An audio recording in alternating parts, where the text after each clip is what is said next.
Guys, we're working on a 2005 Toyota Sienna, and we're replacing the speed sensor, which is located right on top of the transmission housing.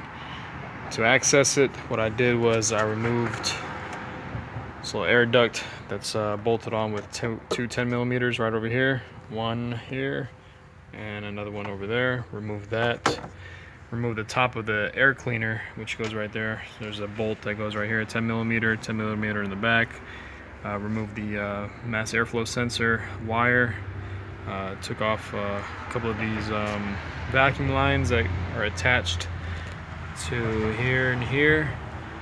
And then what it does is once you remove the air filter, it exposes three 10mm bolts. One over here, one over there, and the third one right over here.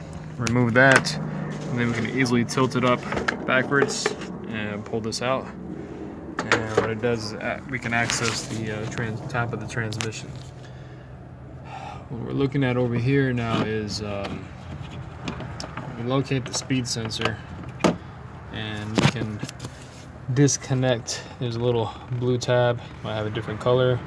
Just push on that tab as usual. Pull out the plug, and then it exposes a 12mm bolt, which is right over there. After we remove that, then we can access this sensor.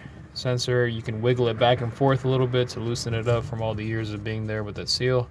And once you do that, you may be able to fit two fingers underneath it and lift it right out just like that, and it comes out.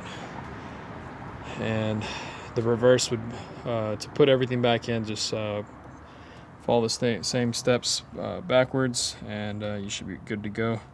Again, this was a simple, quick, to the point video to help you guys out replacing a speed sensor. Thank you.